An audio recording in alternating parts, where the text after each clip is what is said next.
Shalom Bapak Ibu. Pagi hari ini saudara, kita ada acara selain sakramen perjamuan, juga ada penyerahan anak sesudah khotbah. Dan biarlah kita akan dengar firman Tuhan pagi hari ini dengan topik kepenuhan Kristus. Saudara, saya percaya sesuai tuntunan Tuhan di dalam tahun ini, yaitu tahun kelimpahan dan berkat rohani atau divine blessing. Saya berdoa supaya kita punya mata rohani melihat divine blessing, berkat rohani. Sebab banyak kita bukan sibuk kepada berkat rohani, kita mengejarkan berkat jasmani. Padahal berkat rohani jauh lebih daripada berkat jasmani. Amin. Kita akan baca bersama saudaraku di dalam Yohanes, Injil Yohanes pasal 1 ayat yang ke-16. Dengan suara yang keras kita akan baca 3, 2, 1. Karena dari kepenuhannya kita semua telah menerima kasih karunia demi kasih karunia. Bolehkah sekali lagi? Karena dari kepenuhannya kita semua telah menerima kasih karunia demi kasih karunia. Saudara sudah menerima kasih karunia demi kasih karunia. Katakan amin. Sudah menerima kasih karunia ganti kasih karunia. Ada amin? Berarti hidup kita dipimpin dari kasih karunia kepada kasih karunia. Beri tepuk tangan buat sang kasih karunia kita, Yesus Kristus. Saudara, bagi kita setelah kita menikmati berkat kasih karunia, maka kita akan memperoleh berkat-berkat kasih karunia demi kasih karunia. Hukum Taurat itu bergerak, hukum Taurat itu secara statis, tetap, baku seperti itu. Tapi Bapak Ibu, kita sudah menerima berkat kasih karunia yang terus dinamis. Bergerak terus, kita akan mendapat kasih karunia demi kasih karunia. Di dalam pernikahan kita akan mendapat kasih karunia demi kasih karunia. Dalam perjalanan hidup kita akan mendapat kasih karunia demi kasih karunia. Bukankah kasih karunia itulah bicara kepenuhan Kristus? Ayat berikut kita baca Efesus 1 ayat 23. 3, 2, 1. Jemaat yang adalah tubuhnya, yaitu kepenuhan Dia yang memenuhi semua dan segala sesuatu. Jemaat kita adalah tubuhnya dan Yesus adalah kepalanya. Kita katanya sudah dipenuhi oleh kepenuhan. Berarti segala sesuatu semua sudah terpenuhi. Dalam Kolose 1 ayat 19, 3, 2, 1. Karena seluruh kepenuhan Allah berkenan diam di dalam Dia. Kata diam bahasa Ibrani itu adalah Shekinah. Saudaraku, Shekinah atau Allah yang bertabernakel, atau bahasa Yunani exkenosen, Allah yang tinggal. Kalau zaman perjanjian lama dalam bentuk kerubim, Allah hanya tinggal di ruang maha kudus dan tidak sembarang orang bisa menikmati akan hadirat Allah, yang itu pun tidak bisa dilihat secara face karena Tuhan tidak bisa dilihat dengan wajah, kita bisa meninggal. Ya, kalau ada banyak tulisan di Alkitab, dia menyidari dengan wajahnya, iya itu bukan berarti saudara wajah Tuhan lalu melihat kita, tidak. Mata Tuhan mengamati kita, bukan mata Tuhan seperti mata kita, bukan. Itu namanya gaya bahasa anthropomorphisme untuk menggambarkan Allah yang dimanusiawikan supaya kita ngerti. Anda lihat Tuhan mati, nggak bisa. Tapi saudara, kalau kita lihat saudara kepenuhan Allah di dalam diri Yesus, zaman perjanjian lama, itu hanya imam yang bisa masuk di bait Allah itu di ruang maha kudus. Kan ada halaman, ada ruang kudus, ada ruang maha kudus. Di ruang maha kudus itu ada satu kerubim untuk menggambarkan tentang Allah. Itu pun saudara, itu dibatasi oleh seperti kerubim malaikat yang sedang nungging melungkuk gitu. Nah disitulah cahaya itu muncul di belakang situ. Imam juga gak bisa langsung lihat cahaya, harus ada membatasi. Dan membatasi itu ada satu tirai. Nah Yesus lakukan itu, saudaraku, tirai itu terbelah dua. Dan kita bukan saja hanya imam tertentu melihat Allah yang kemuliaan itu, tapi ayat ini berkata, karena seluruh kepenuhan Allah berkenan diam. Kalau dulu tidak diam, tertentu, tapi sekarang Bapak Ibu, Kristus ada dalam hidup kita. Dia bertabernakel, dia berkemah, dia bereskenosen, dia tinggal. Dan tinggalnya ini bukan statis, tapi dinamik. Dia mau bergerak, dia mau kita juga bergerak. Katakan amin. Nah, beberapa ayat ini sebagai pengantar bagi kita untuk mengerti. Ada warna ungu seperti ini, itu bicara kepenuhan. Kita lanjut menjadi nats firman yang saya akan sampaikan dalam tema tentang kepenuhan Kristus. Kolose 2 ayat 9 sampai 10 kita baca. Bolehkah kita bangkit berdiri?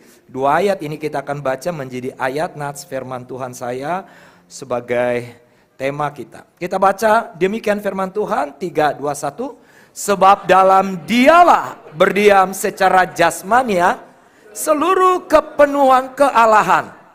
Dan kamu telah dipenuhi di dalam Dialah semua dan penguasa. Wow, tepuk tangan sekali lagi, silakan duduk saudara. Bapak Ibu, kalau kita melihat kata kepenuhan, ini menggunakan kata Yunani yaitu pepleromenoi.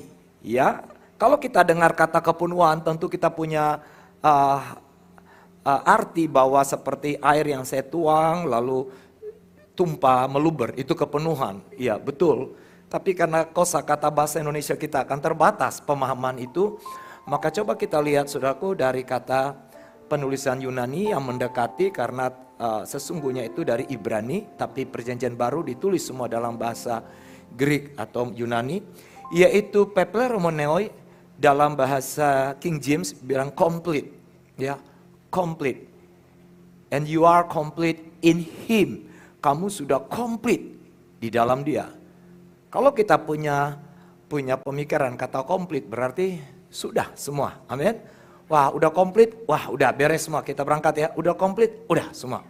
Tapi kita lihat ada kata yang lebih, saya mau gali supaya kita mengerti bahwa inilah yang harusnya kita alami. Kenapa kata-kata tadi firman kepenuhan. Nah, kita lihat kata kepenuhan dalam bahasa pepleromenoi yaitu sudah penuh. Katakan sama-sama apa? Kalau sudah penuh saudara, Anda tidak perlu tambah lagi, betul nggak? Sudah penuh. Kata pepleromenoi artinya sudah cukup. Kalau sudah cukup tidak perlu lagi tambah lagi, sudah cukup. Kata ini juga bicara sempurna, dan paling saya suka kata pencarian sudah berakhir. Apakah sabda yang ketujuh? Yesus berkata, keenam, bahwa nislam, tetelestai sudah diselesaikan, sudah didamaikan, sudah dilunasi, sudah ditebus. Itu berarti apa? Pencarian sudah berakhir. Lah kalau ada orang Kristen tetap mencari damai, damai sudah penuh. Mencari sukacita, sukacita sudah cukup. Cukuplah kasih karuniaku kepadamu. Biarlah damai sejahteraku tinggalkan padamu. Ya, pencarian sudah berakhir. Nah, mari sama-sama kita memahami pemahaman kepenuhan ini supaya di bulan yang ke-6 ini, saudara, di tahun ini, supaya tema kita akan lebih mengena, supaya terukurnya kita alami. Begini Bapak Ibu, 4 hal ini adalah kata kepenuhan. Saya sudah penuh. Penuh apa Pak Roy? Tentu kalau saya bahas ini bicara divine blessing. Bukan saya bicara penuh uangmu banyak, bukan. Karena uang banyak pun nanti poin berikut sudah cukup. Siapa di sini pernah berkata saya sudah cukup dengan harta dan kekayaan dan uang saya? Ada? Nggak ada.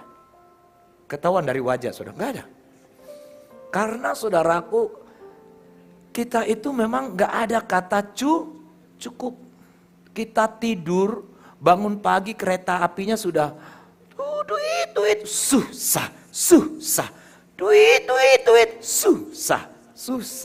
Coba lihat wajah susah kiri kanan. Nah, kelihatan tuh ada duit. Nah, saudara, kalau saya tanya apakah cukup? Nggak cukup. Gaji 50 juta tetap nggak cukup. Ada orang terlalu berdali-dali, Pak, kalau aku gaji 40 juta Pak, berarti perpuluhan 4 juta Pak. Saya akan bantu dana misi Pak, saya akan bantu ke apa macam-macam.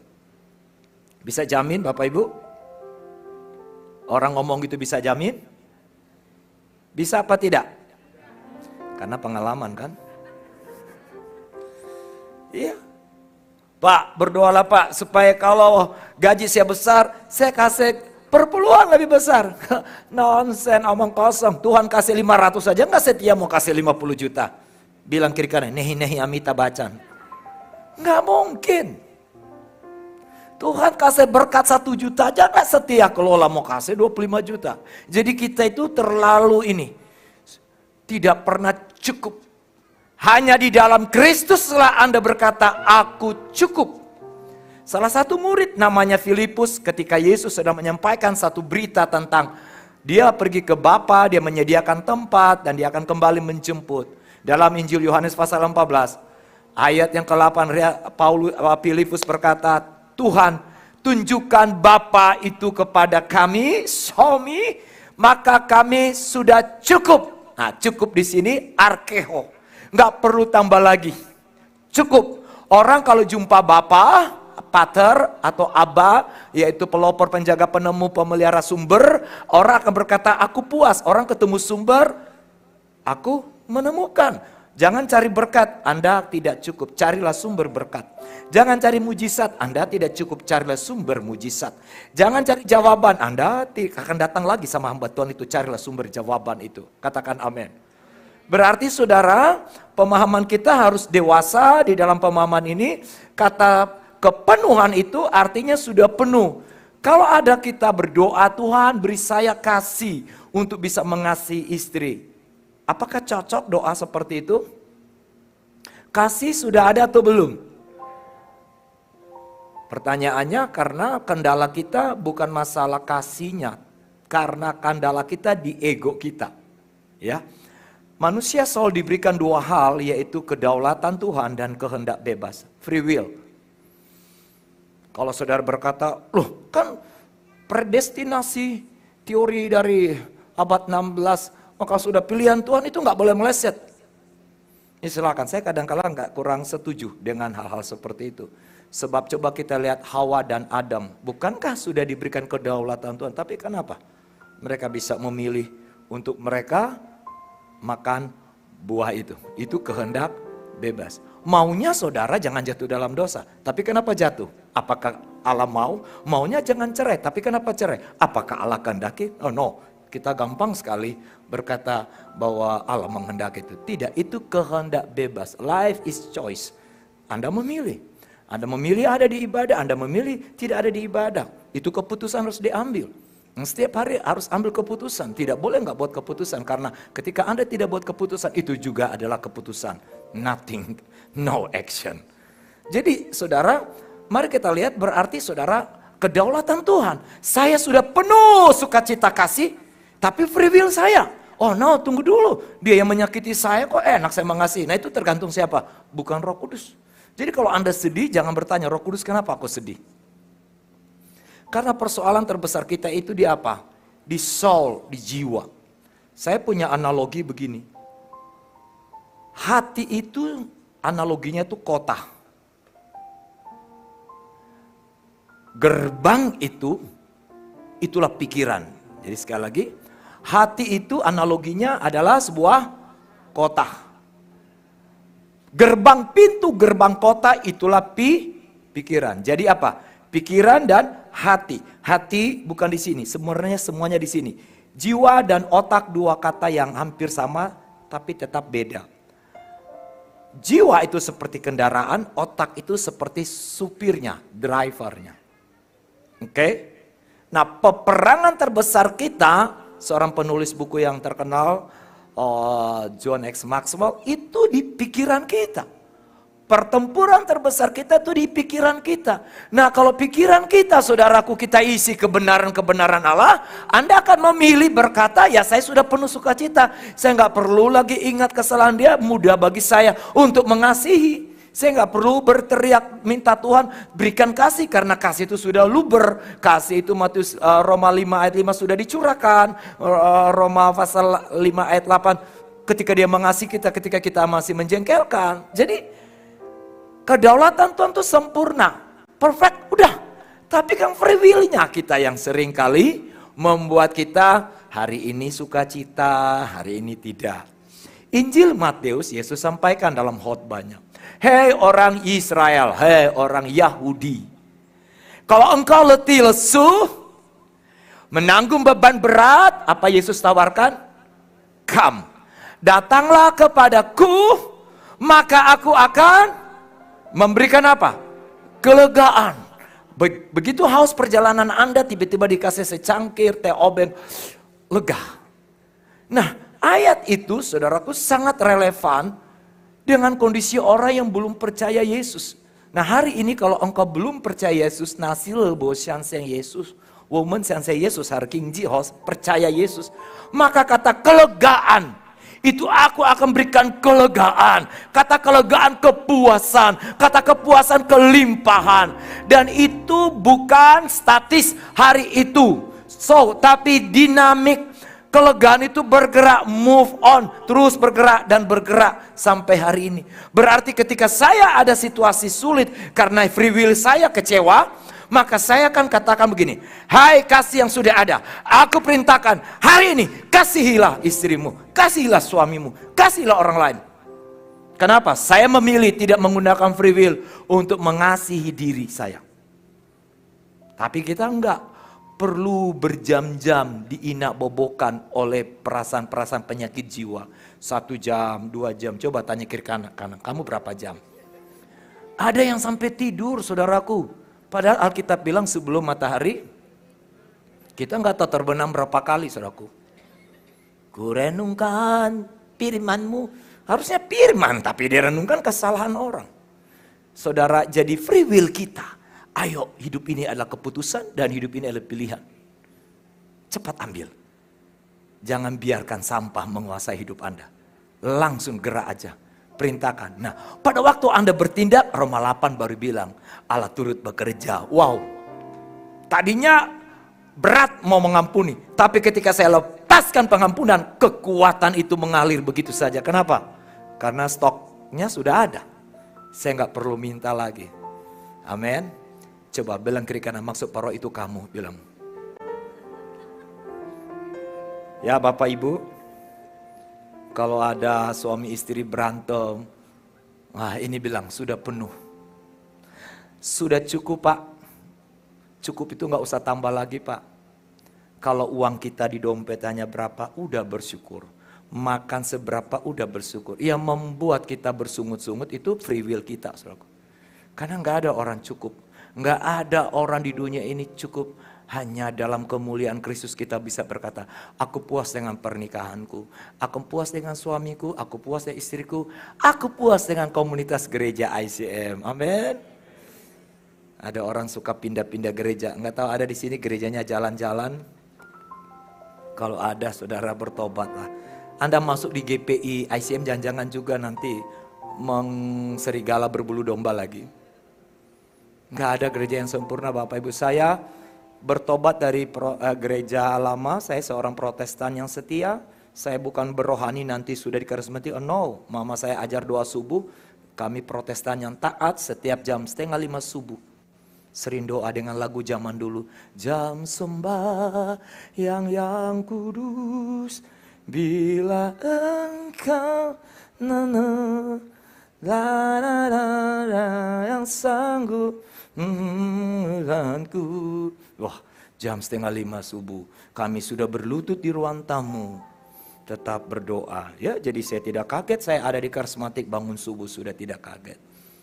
Tapi di bulan April itu Maret saya berkeputusan dengan mama saya dibaptis selam.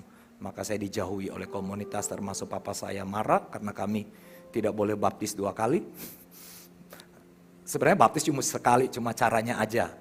Karena kemarin itu bukan caranya Tuhan, jadi saya perlu seperti itu. Jadi saya baptis selam sesuai Alkitab. Tidak disukai oleh komunitas keluarga, tapi puji Tuhan lama-lama disukai. Nah, pertama dibaptis gereja penyebaran Injil. Pendetanya Edward Londong, sudah almarhum. 7 April 86. Namanya GPI Bukit Karmel. Di sini GPI ICM. Umur baru berapa itu saya? 18 tahun. Sampai sekarang udah setengah abad lebih. Nggak ada gereja saya pindah-pindah, tetap datang dari Manado, cari kerja sini. Mana ada gereja GPI? Oh, ada satu-satunya dulu di Batu Batam. Di sinilah. Udah. Apakah GPI sempurna? Tidak. Terlalu banyak luka-luka dalam. Tapi keputusan Anda terluka kan? Saya memilih untuk tidak terluka. Kan malu kalau saya tanya, sudah berapa gereja keberapa kamu di sini? Malu kan? Nggak ada sempurna Bapak Ibu. Ya. Sebentar ada penyerahan, kalau saudara keluarga yang diserahkan di sini dan Bapak Ibu bergereja di mana, baliklah ke kandang nanti minggu depan. Tapi karena ini penyerahan anak, saya undang semua keluarga besar bisa datang bersama-sama ikut mendoakan sakramen penyerahan anak. Jadi Bapak Ibu, saya percaya tidak ada segala sesuatu, oh ini kurang, semua sudah cukup. Pencarian sudah berakhir. Nah, Bapak Ibu dikasih oleh Tuhan, saya melihat begini, semuanya ini bisa terjadi. Kenapa? Ayat ini menjadi ayat latar belakang. Kenapa Rasul Paulus jelas berkata, hai jemaat Kolose, saudara. Jemaat Kolose adalah jemaat yang dia layani, tapi pada sampai dia meninggal dia belum kunjungi. Dia kirim Epaphroditus. Dia kirim, jemaat Kolose itu luar biasa. Anda kalau baca dari pasal 1, keutamaan Kristus. Pasal 3, saudara, pikirkanlah perkara-perkara di atas. Jadi kalau saya simpulkan, jemaat Kolose ini jemaat penuh dengan kasih karunia, demi kasih karunia. Nah, jemaat Kolose ini ada satu pengajaran yang muncul di Kolose itu. Di mana saudaraku ada doktrin moral yang menyesatkan. Ya, yang sedang masuk. Saya juga kadang-kala menghadapi, kadang-kala dengar ada jemaat, ada yang aneh-aneh doanya lagi. Aduh, kenapa sih suka jadi orang aneh-aneh gitu loh. Ya, doa itu nggak usah aneh-aneh. Saya kurang setuju ada doa taruh-taruh garam, taruh-taruh apa, saudara. Janganlah, lihatlah Tuhan Yesus taruh garam itu taruh apa. Doalah yang benar, karena yang benar itu bukan aksesori, esensi. Esensi kalau orang benar, doanya pasti benar. Berapa banyak saudara, saya pernah doain orang. Nah, jemaat buka usaha. Lalu saudaraku karena dia join dengan usaha orang tersebut, jaga dia tanya, Pak, dia nggak berani ngomong ke saya, dia ngomong sama jemaat.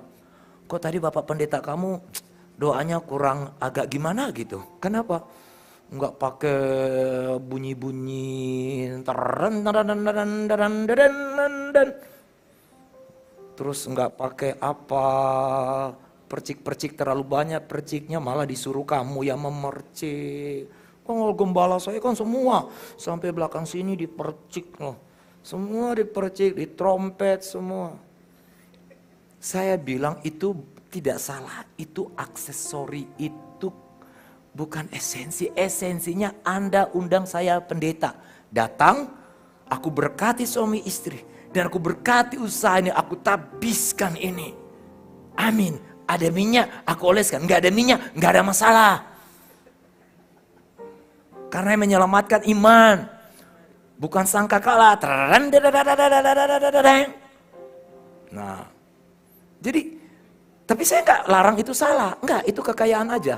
Tapi jangan jadikan itu kebenaran. Bohong, cacer di Alkitab. Apakah Yesus usir orang gila di Gerasa dia pakai sangkakala? Enggak. Ya. Jadi saya lebih suka saudaraku esensi, no aksesori. Ada orang nyembah itu goyang tangan. Lah kalau di tetanggamu enggak goyang tangan jangan begini. Kurang dapat itu harus begini. Saya aja hati-hati kalau doa, oh ini kalau gereja kita ini kurang. Kalau saya di gereja lain atau di Manado, hati-hati tumpang tangan sama ibu-ibu karena rambut sanggulnya itu tinggi. Kalau kita ini kan simple ya, malas ke salon kalau ibu-ibu ya. Kalau di daerah-daerah kota-kota besar, Surabaya, Bandung, Jakarta, coba lihat tuh ibu-ibu usia 50 lebih tuh udah gocap lebih. Sasaknya tuh tinggi-tinggi tuh. Jadi kan kalau saya doa tekan sasak kan jadi penyot gitu. Jadi saya doainlah di jidat gitu. Hargailah dia udah salon subuh-subuh jam 4. Jadi saya di jidat aja. Enggak apa. Jangan saudara nggak peduli orang sini. Roh Kudus bilang sama kamu, dalam nama Yesus. Wah, malu saudara, waktu dia balik semua jemaat, ayo rambutmu kayak kepiting apa. Ya kan? Jadi jangan terlalu aneh. Kekristenan tuh gak ada aneh-aneh. Saya mau niru Yesus itu aja. Yesus doa juga gak kayak kita terlalu ini. Yesus cuma tenang.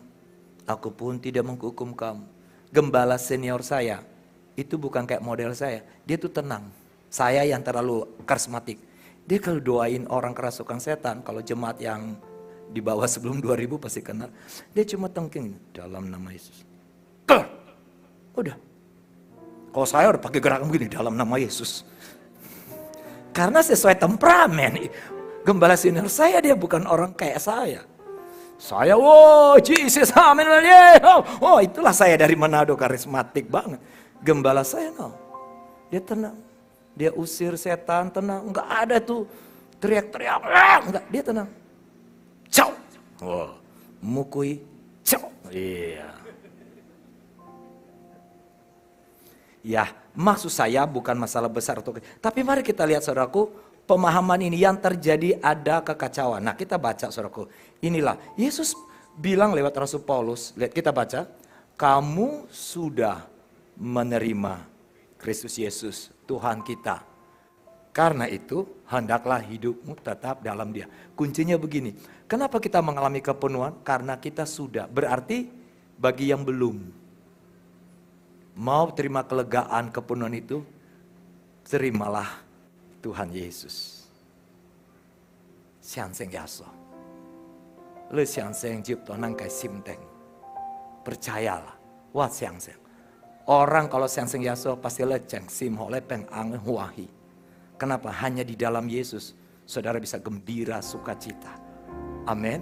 Jadi kalau hari ini saudara ada yang baru pertama kali datang, Yesus bukan milik orang Kristen. Dan Yesus tidak pernah membangun agama Kristen. No.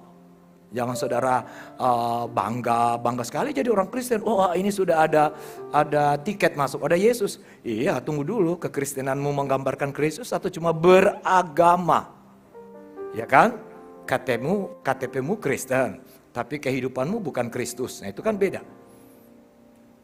Mari datang kepada Yesus, Tuhan akan berikan kelegaan. Nah, jadi poinnya gini, ketika kamu sudah menerima Yesus, maka lihat, kamu akan berakar di dalam Dia, kamu akan bertambah teguh dalam iman yang diajarkan kepadamu, dan kamu akan dibangun di atas Dia. Saya coba gambarkan begini, kekristenan yang sudah terima Yesus, tandanya tuh dia berakar, dia bertumbuh, akhirnya apa? Dia menghasilkan buah.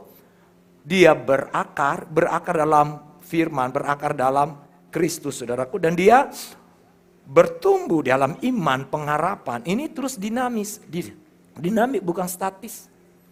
Ya. Lalu berbuah, itulah akibat, berdampak, berkualitas. Saya percaya Bapak Ibu, kita harus mengerti Tuhan memanggil kita, saudaraku. Inilah yang kita harus mengerti bahwa tadi saya bilang kota dan pintu gerbang. Kalau pintu gerbang kita itu saudaraku firman, maka amanlah kota hidup kita ini saudaraku. Kita nggak akan izinkan free frontal cortex pikiran itu masuk. Kota hidup kita bisa tetap kuat, bertambah teguh. Kenapa? Gerbangnya itu kita bisa filter. Hari ini lupa suami senyum, mau marah apa enggak ya? Langsung lu keputusan, ngapain saya marah? Wow, bisa nggak gitu ibu-ibu? Hari ini suami bangun pagi lupa cium ibu-ibu. Ibu-ibu senang kalau dicium suami pagi? Ah basi pak, nggak usah lah. Artinya begini, hanya hal-hal kecil kita rasa terganggu. Dan kita butuh lama menyelesaikan, padahal gampang. Dalam hitungan cepat. Karena kita tidak izinkan gerbang pikiran kita itu ada penyusup yang coba masuk. Saudara, saya pernah cerita dulu yang kuda Troya itu kan. Nanti nonton aja filmnya. Saya nggak suka nonton film sih. Sampai sekarang katanya suruh lihat, ya baca aja di Google itu tentang kisah Troya yang di Turki itu. Itu mengalahkan bangsa Yunani tidak gampang. Akhirnya mereka tahu saudaraku. Turki ini Turki mau mengalahkan Turki ini susah zaman itu. Saudara, akhirnya saudaraku mereka buat kebanggaan mereka itu kuda kan. Jadi mereka buat kuda yang begitu besar, buatan kuda-kuda dari kayu. Ternyata di dalamnya ada ratusan prajurit-prajurit, serdadu-serdadu. Ya, kalau saudara suka nonton pasti sudah tahu tuh film itu. Waktu mereka lihat, wih, kuda. Wow. Ini bangsa Yunani sudah kalah ini. Mereka bawalah masuk kuda besar itu digiring. Masuk ke kota itu melewati gerbang pintu. Dan mereka asik pesta. Tidak tahu tengah malam.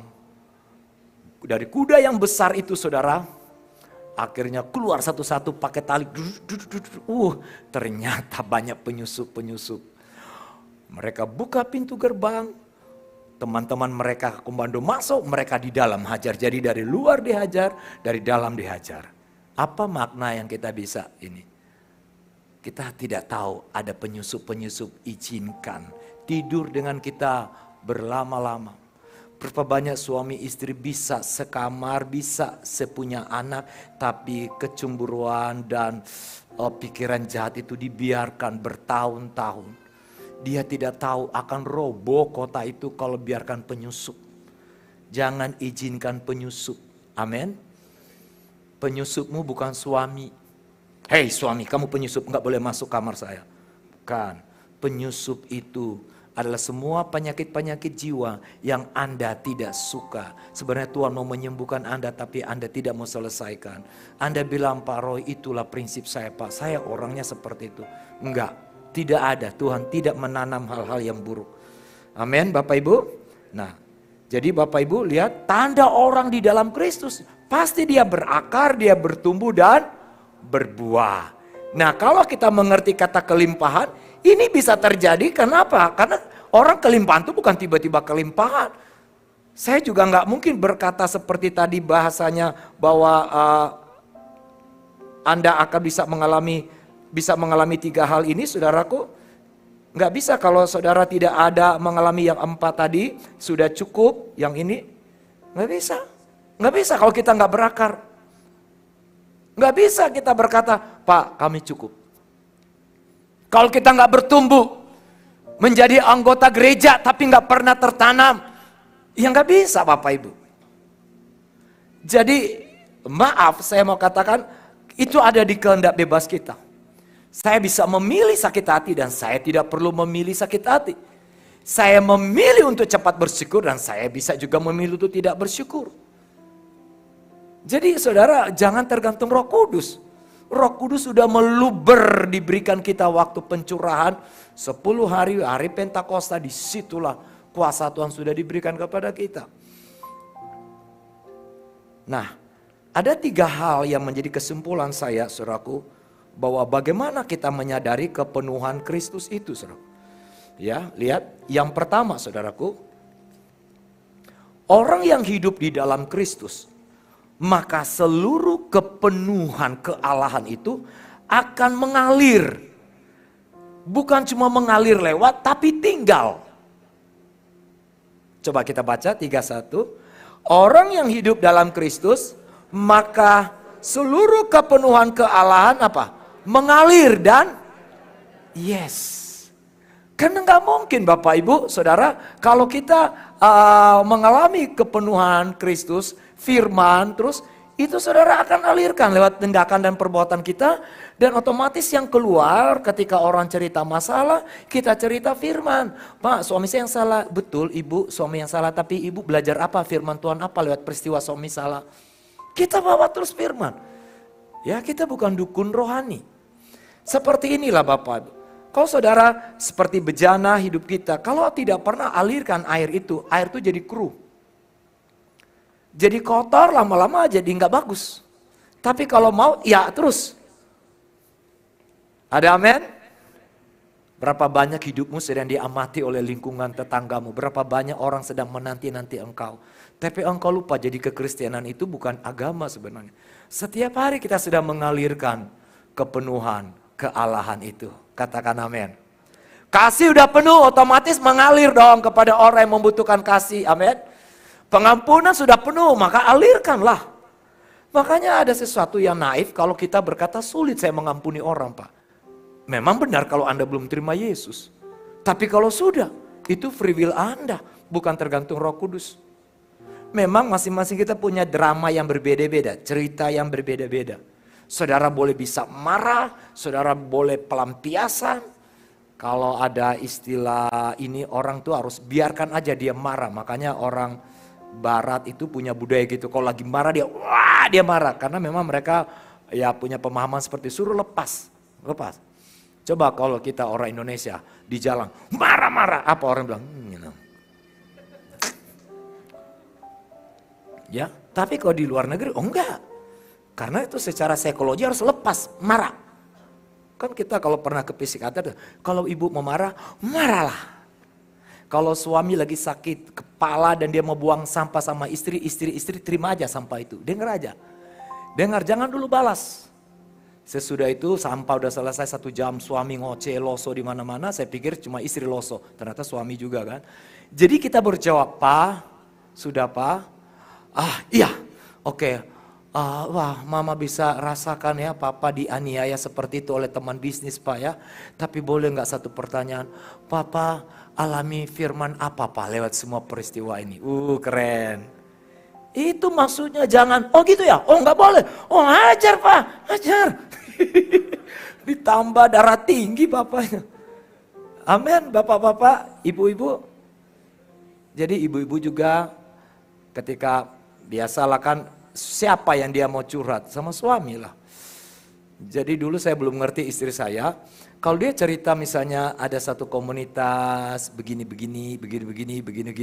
Ketika dia ceritakan dia bagi dia kan saya tuh mitranya dia. Jadi tempat tidur itu cerita papi. Ini. Aduh saya rasa ngapain lu cerita, nggak perlu diceritain itu. Jangan biarkan sampah. Dulu saya langsung bilang, Mi, tengking aja itu. Iya, Mami cuma kasih tahu, ya udah langsung kasih di saya lihat. Padahal ngomongnya nggak kayak ibu-ibu yang lain 15.000. Cuma 1.000 aja saya sudah. Nggak boleh bapak-bapak, biarkan dia cerita. Amin bapak-bapak. Dia mau pelepasan 15.300 kata. Jadi kita gini-gini aja.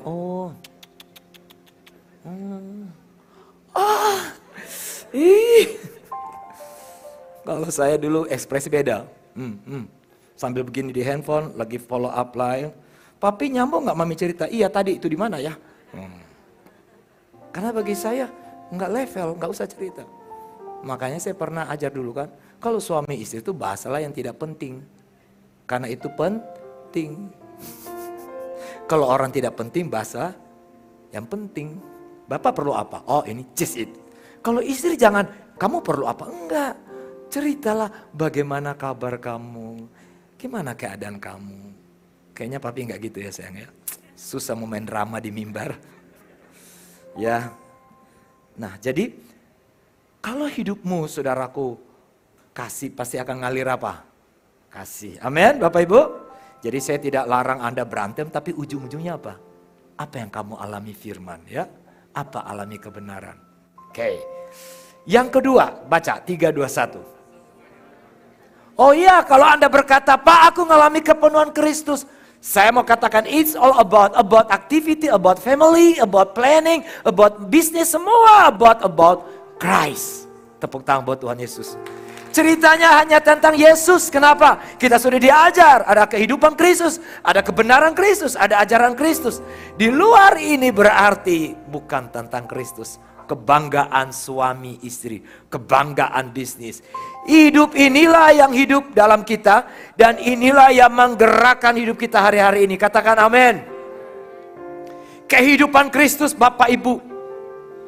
Kebenaran. Makanya tadi kan contoh kebenaran apa? Pak aku mau cerita Pak, masa Pak orang itu memfitnah saya begini-begini, oh gitu. Saya balik lagi, Ibu Bapak, kebenaran Tuhan apa yang Bapak Ibu belajar? Waduh, karena kan saya juga gak bisa berikan jalan keluar, saya hanya cari firman Tuhan, ada amin? Karena kalau saudara datang ke saya 10 kali, saya kasih jawaban, Anda akan datang 20 kali. Kalau saudara cari saya untuk mendapat mujizat 15 kali, Anda akan datang kembali. Tapi kalau saya sampaikan sumber mujizat, sumber berkat, Anda mungkin 1 kali datang. Karena saya bukan dukun rohani. Saya percaya Bapak Ibu, kita harus setiap hari ketemu kehidupan Kristus, ketemu kebenaran. Firman terlalu banyak.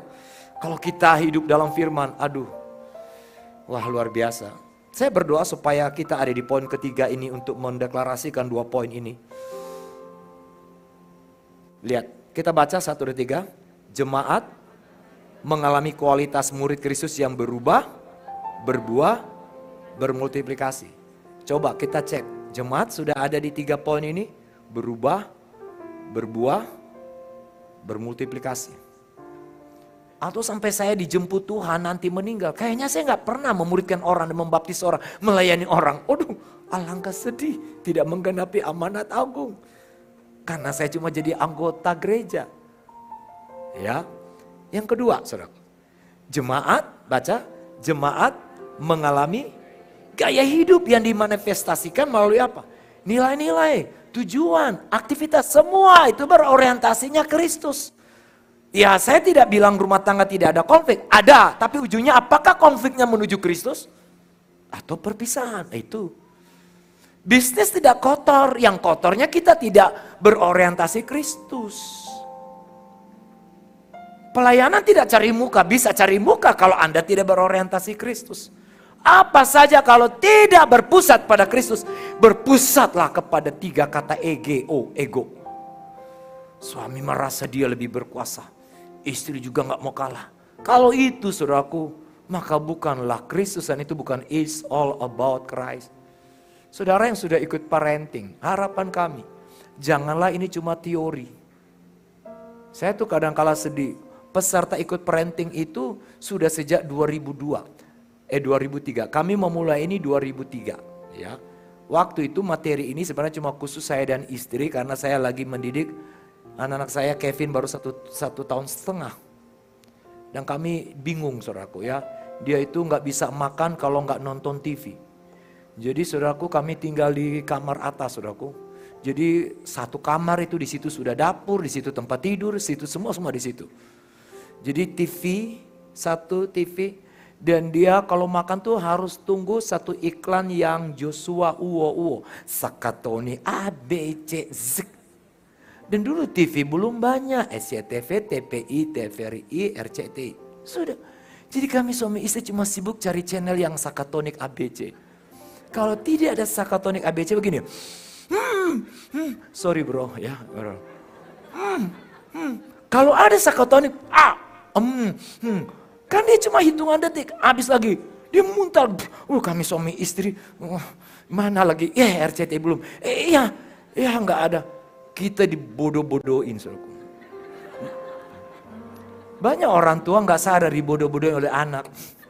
Kalau lagi jalan, banting-banting, apalagi suami-suami malu kan. Udah beli aja, apa sih itu? Berapa sih harganya? Kecil itu.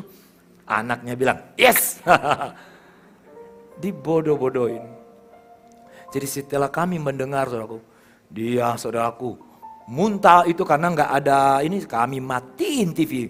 Bukan lagi cari Sakatonik ABC di mana-mana, matiin TV kami. Dia makan. Kevin itu masih kecil, putihnya minta ampun, jadi kayak orang Chinese. Matanya kan sipit. Jadi saya pernah suap, ada tetangga bilang begini, orang di Jakarta, Mas, anak majikan ya? Saya mewakili Ananto maksudnya. Pemain keyboard dengan pemain drum ini kan masih kecil, kulitnya putih. Kalau saya bawa saudaraku jalan di perumahan, semua mata lihat saya. Majikan punya anak ya mas, saya supir mobil. Untunglah mereka nggak menolak saya. Mungkin mereka bilang gini, betul ya? Untuk mereka bilang, papi, yes papi ya. Satu kali tanpa TV, satu kali nggak makan, istri bilang kita praktek disiplin. Langsung geser makanan. Nggak makan loh, ingat loh, umur lah 9 bulan atau apa ya. Saya pikir begini, mati nggak ya dikasih nggak? Wah kami istri paling muda, belas kasihan. Saya bilang, oh bisa bertahan pas 1 jam. Tetap aja dia kasih makan. Tiba-tiba saudaraku berapa jam berikut lapar dia. Dikasih begini. Nah, itu sudah diajar yang ikut parenting ya, tolong. Bukan orang tua membunuh anak, tidak. Nahan aja, kita nggak tega. Akhirnya saudara, tanpa TV. Berapa tahun mereka masa kecil tidak ada TV di rumah. TV itu saya jual. Butuh duit. Nah Bapak Ibu, jadi seperti itu Bapak Ibu. Jadi kami mau concern, jadi kami melihat iya ya. Jadi saya juga sedih kadang-kala jemaat, Pak kami sudah ikut. Saya tanya, Ibu punya anak udah umur berapa? Udah 17 tahun.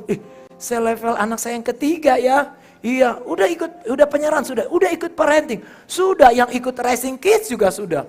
Tahun berapa itu? 2004, 2005. Lah pertanyaan saya kenapa nggak dipraktek? Kalau Anda tanya saya, ya itu kami praktek saudaraku sampai sekarang. Jadi kita yang sudah nanti mau penyerahan anak, jangan saya bawa anak saya, nah Tuhan tolong jagalah anak saya. Enak aja lu yang buat, Tuhan yang jaga. Kita layan didik. Amin. Oke, berikut kita baca 1, 2, 3. Menjadi dewasa, pola pikir dalam pengenalan yang sempurna tentang Kristus. Kebenaran Kristus menjadi apa? Realitas harga mati saudaraku. Kita kadang-kala saudaraku aktivitas dalam ibadah. No. Pengenalan akan Tuhan yang benar. Saya teruji dengan ini. Ketika pandemik sudah tidak ada lagi. Saya bisa bilang tidak ada karena presidennya ngomong sudah longgar. Tapi coba lihat, kursi-kursi masih banyak kosong. Jemaat masih punya rasa trauma dengan yang masa lockdown dari 2020 di bulan Maret. Padahal saudaraku, kalau kita lihat saudaraku, di Surabaya, di Jakarta, gereja terjadi penuh, bukan semua gereja ya, saya nggak usah sebut nama nggak etis, tapi saya lihat di YouTube-nya. Wah, itu sebelum pandemik, misalnya jemaat 2.000, terjadi pandemik, after pandemik malah 4.000, sampai kursi penuh. Kita terbalik. Ketakutannya, traumanya pandemik itu sampai sekarang. Saya juga bingung. Tapi kalau mereka berkeliaran di mal-mal, pakai baju seragam yang sama, selfie sana, selfie sini, kok nggak menyadari ya COVID itu? Nah, itu mindset ya Bapak. Ya inilah, bukan pengenalan Allah yang benar, ternyata cuma beragama. Kalau Anda ngerti pengenalan, Anda harus tahu 2 hal. Mengasihi Tuhan Allahmu itu harga mati. Lalu mengasihi sesama itu apa? Koinonia. Ibrani 10:25, Anda harus ada dalam persekutuan. Karena di dalamnya saling menasihati, saling membangun. Jangan jauh dari perhimpunan ibadah. Tapi kita dengan gaya liberal dan hedonisme, cukup online. Beda Bapak Ibu. Saya dari tadi di shoot, tapi saya tidak bilang ini karena hari Minggu harus ke gereja. Karena hari Minggu hari kebangkitan Tuhan. Yang ibadah online kalau Anda tidak bisa jalan kaki, ajak PKS perjamuan di sana. Tapi kalau lo masih kia-kia, lo Kateng Ho, Bengkong, jangan lupa depan Pasar Sukaran. Atau sudah lupa, saya ingatin. Hubungi nomor di bawah. Ada jam 7.30, ada 10.30, ada jam 3. Dan Tionghoa Ho, jam 5 sore. Pastikan Anda ada di minggu ini. Tuhan berkati.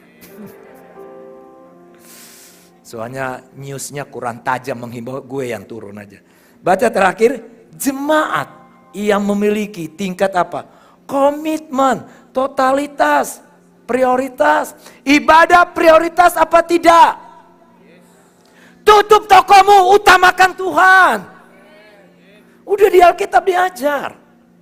Enggak Pak Roy, kelebihan berkat. Baru tiba-tiba, piang sui baru. Tolong doang, duitnya terlalu banyak ditahan. Ya, bilang kiri kanan, ya maksud Pak Roy sebenarnya kamu bilang. Oke, yang terakhir saudara. Saya ini sedang menghiburkan diri saya. Karena saya sedang mengalami duka. Ya. Poin yang ketiga, kita baca 3, 2, 1. Komunitas yang menyembuhkan. Kita baca ayat ini saudaraku. Kolose 1:28.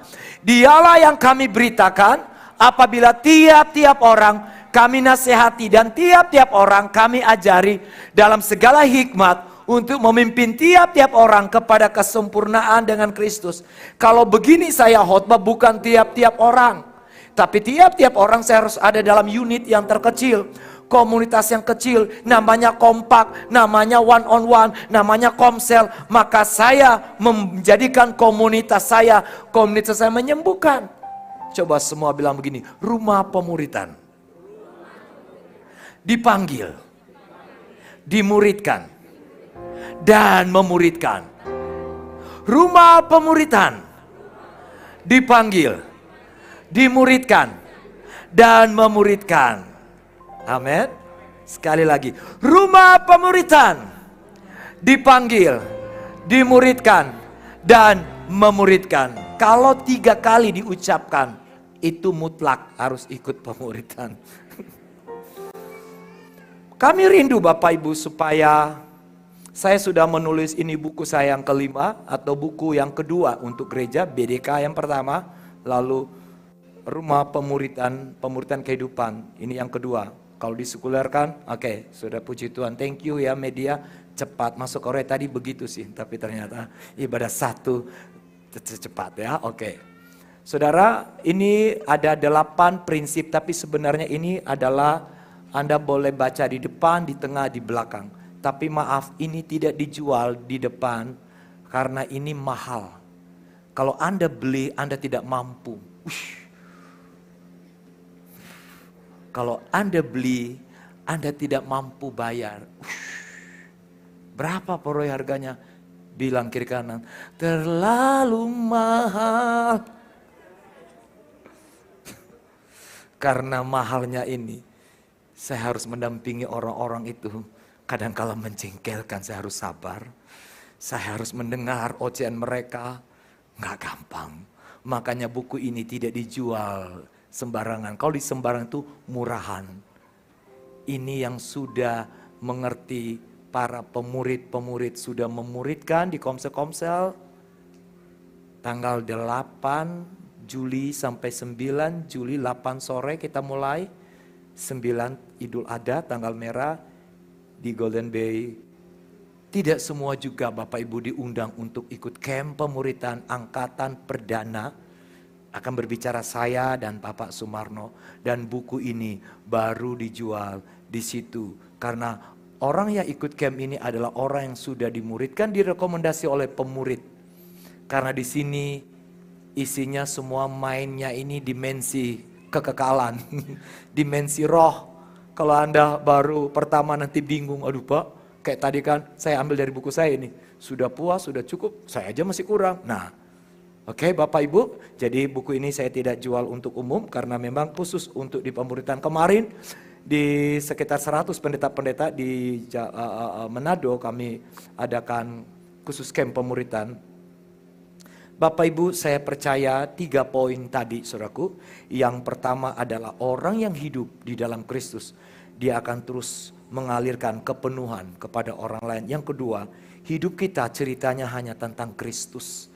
Dan yang ketiga, engkau dan keluargamu menjadi komunitas menyembuhkan. Jadilah rumah rohani bagi rumah-rumah yang lain. Mari kita bangkit berdiri.